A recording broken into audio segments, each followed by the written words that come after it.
Today, India and the EU have finally sealed a long-pending free trade agreement, a deal that Prime Minister Narendra Modi has described as a historic milestone, something that opens a new chapter in India's economic engagement with European countries. Now, the agreement promises easier market access, lower tariffs and deeper cooperation across sectors from pharma to medical devices to cars, wine, textiles and services.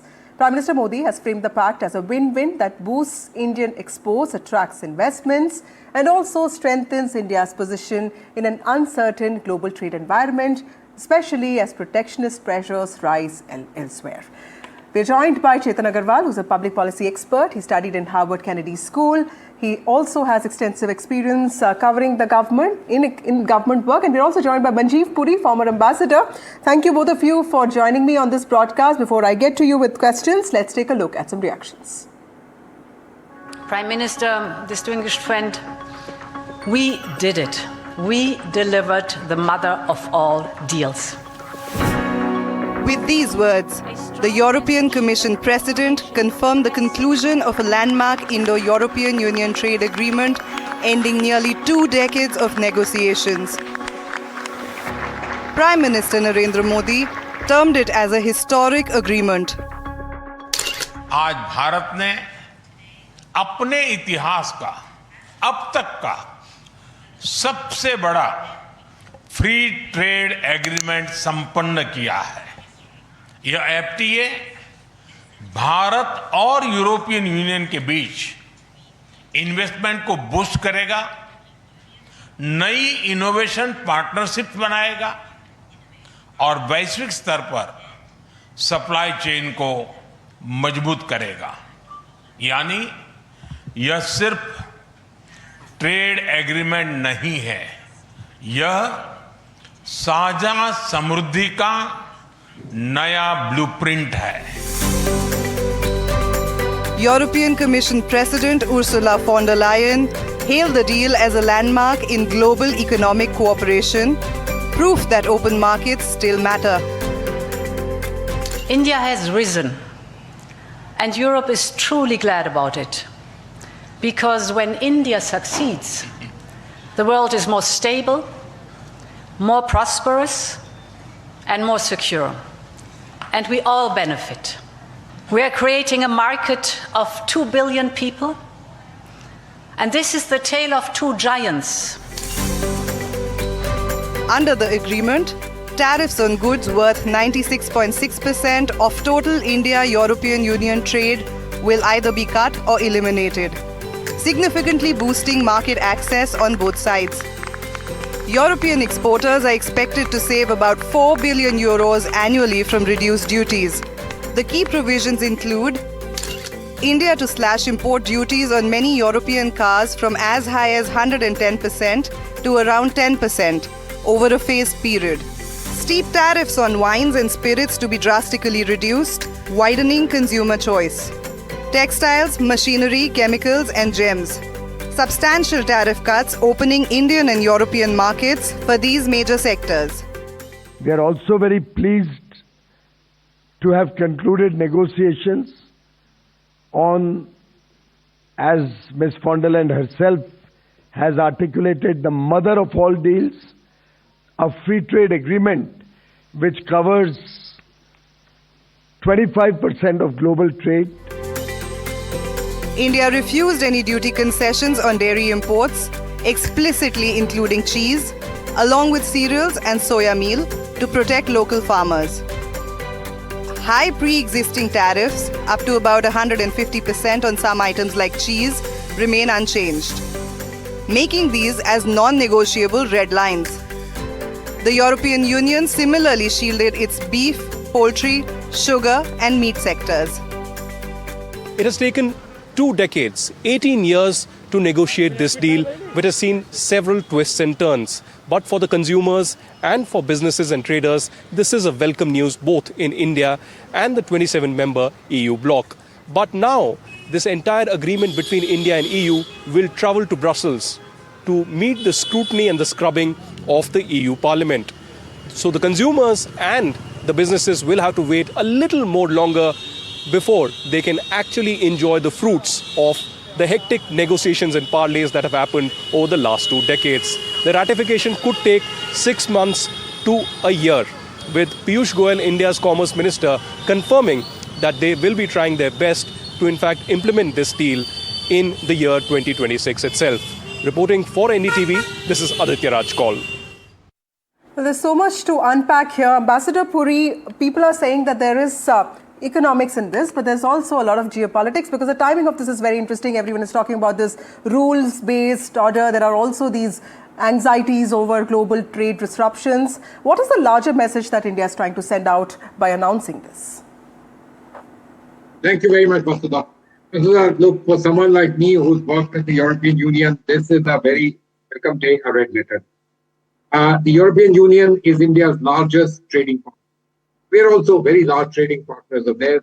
So there is shared prosperity. That's one thing. The important signals, that's what I see in this deal, because it will still take a year of legal scrubbing, parliamentary approvals, etc. to come through. What are the big signals? One, the European Union, which is the second largest economy in the world, people who've been there, done everything, they have recognized now officially that India is an emerged economy, not just a middle power, an emerged economy, a country which can be trusted, which is a trusted partner, and let's take things forward with this good growing economy. This is a signal to European business. Invest in India. India is a good place to invest. There's not just the domestic market, but it's also lowering its protectionist ways of doing things of the past. It'll be open to supply chains being developed. It'll be open to lots of other possibilities. Right. These are the other signals. Talking about geopolitics. Well, look, we never asked the Atlantic Ocean to upset the apple cart. They did it. People have to react. The Europeans have reacted. They've understood that multi-alignment is necessary for them. They went with the Mercosur. They've now gone to India, not just the Americas and China. They're looking at India and they're recognizing it. As far as we were concerned, yes, multi-alignment has always been important for us, but these pushes and nudges, they are important in life, in situations, and also in geopolitics. And so the signal that we give is there's shared prosperity for the world's two largest democracies. The two of the larger, five largest. In fact, the Prime Minister called this a double engine for the entire world.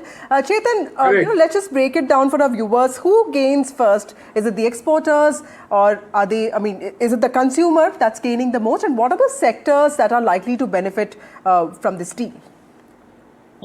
Thank you, Vasudha. I think, as the Prime Minister and everybody has said, this is the mother of all deals. In my view, it is the largest deal that India has ever signed in FTAs. And it is also a template for deals that we should have with any developed country or developed economy in the world. This is definitely that. As far as advantages are concerned, it benefits almost everybody. It benefits exporters, it benefits manufacturers, it benefits labor, it benefits farmers, and most importantly, it benefits the consumer. We get 99.5% of trade value as far as market access is concerned. It opens up about $75 billion of trade in EU. It also, 9,425 tariff lines are expected to be eliminated.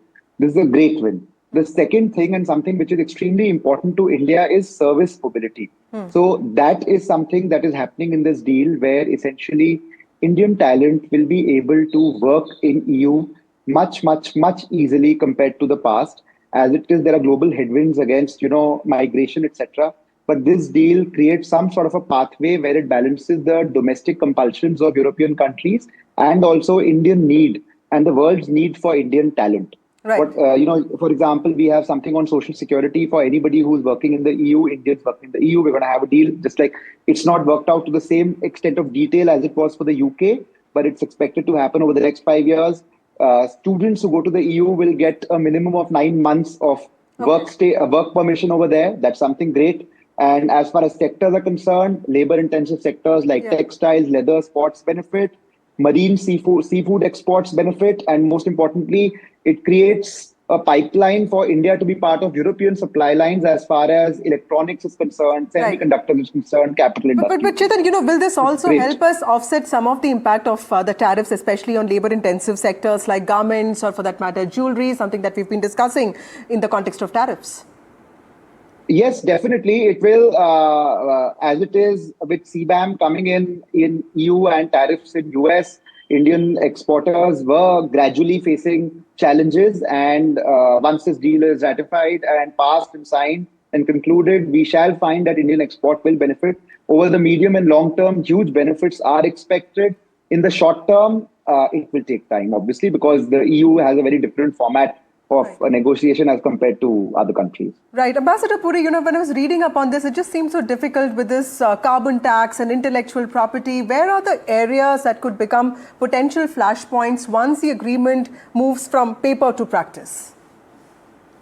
Thank you. And Chetan, thank you for bringing up that word which nobody raises, CBAM.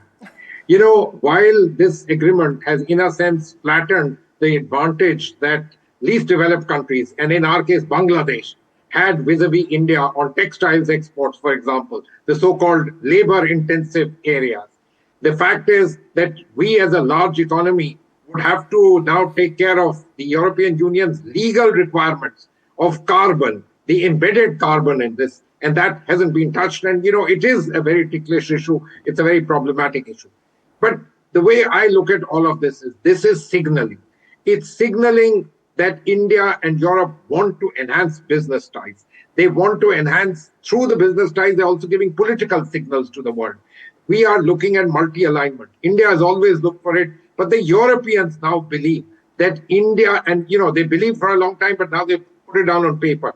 They believe India is a trusted partner with whom they need to do business for their own interests. And this is perhaps the most important element for India, the pursuit of Viksit Bharat, European technology and money becoming available because they feel more certain and more confident. For us, the access to the European market somewhat eased a little bit in terms of young professionals who are skilled, who can go there and work, and so on and so forth. All of this will have to be worked out. But the signaling is particularly positive and particularly good. Okay. Chetan, there are also people who say that this is fine, the fact that we have free trade agreements with countries like, UK, Oman and others. It's just fine, and now this EU is a big thing, but then you need a big country like China, US also signing a deal with you because of the trade surplus issue. Explain to us, how does that work? Is that more significant than this, or does this stand on its own? Vasudha, thank you so much for raising this. As Ambassador Puri mentioned, this is a signal. And I would argue that right now it's a signal, tomorrow it will be a reality. And this is something, this covers basically, why do we have this deal? Basically, an FTA for India should be done on 3 points, in my view. The first is, do not sign a deal with somebody with whom you compete, especially on manufacturing, which is what we had done in the past. So this, corrects that. The second is, it should provide service and mobility. Again, this does that. And this is something that has been happening with any trade deal that has been signed by the Modi government. That is very important. The 8 deals that have been signed, the 6 deals that have been signed, and the 5 deals that have been signed this year, including this. The last is that it should not allow technical standards to become exclusionary. So, if you mention CBAM, if you mention phytosanitary standards, etc., it should basically not become an excuse to get rid of Indian exporters from entering those markets. This is something that is happening in ASEAN, Japan, Korea. It will not happen in the EU because of, various safeguards that have been put into place. So on all these, it is important. As far as China is concerned, I think a great decision was taken when we did not sign the RCEP, which was backdoor FTA with China. In fact, this is a great FTA. It is not one, it is 27 FTAs which have been, inked today. That is something that is very important. And 27 developed countries. We need to sign agreements with developed countries where India is competitive. And I think Mr. Puri will also know this, that out of the 5 I's, we effectively now will have FTAs with 4 of them. 1 is left, and I am confident that too shall happen very soon, which is the US. Right. I'm running out of time. Ambassador Puri, how is US likely to react to this? Because we have the Greenland thing that's being raked up by President Trump, and then we also have a pending FTA with the US. How is America going to react to this? So one reaction we've had, Treasury Secretary Scott Bessent sort of likening this to helping Russia.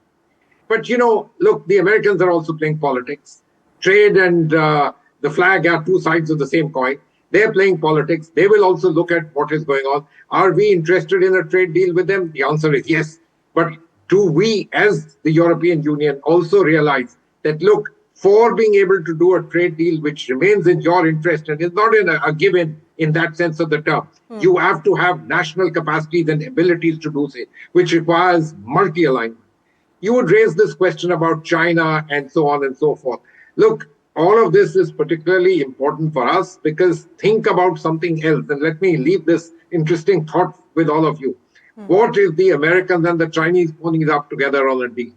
You know, these are all factors which are important. So you need this Atmanirbhar, self-reliance, but you also need friends all around. So you need to build up this kind of multi-alignment. And that's what we are doing. I am glad that the European Union, which thought it knew everything before, also thinks that it should do multi-alignment and that we are a trusted partner with whom they should do that. Right. Last question to you, Chetan, your closing remarks, and also the fact that I'm very curious to know how are Indian manufacturers going to react to this, because there is a sense that India has been very careful when it comes to sectors like auto and agriculture. And today, the Prime Minister specifically addressed the business community. What do you think they would be thinking? Do you think the country has done enough to protect the domestic industry? Thanks, Vasudha, for that. Definitely, any trade deal involves give and take. And my view is that India has given the minimum possible. And without this, no deal would have been possible with the EU. We gain a lot. If I was a manufacturer today, I think I have a great, there are great opportunities ahead. The only thing that I need to focus on now is quality, quality, and quality. Get my standards up, get my productivity up, and just ensure that I am able to make the sort of products that a European consumer buys and a European regulator allows into their country. Okay, thank you, Ambassador Puri. Thank you, Chetan, for joining me. This is a trade agreement that's come wrapped in optimism, ambition, and like Ambassador Puri said, a lot of signaling, but like most big trade deals, what it becomes, does it become a genuine growth engine or does it become a contested compromise? All of that will be tracked and seen very carefully.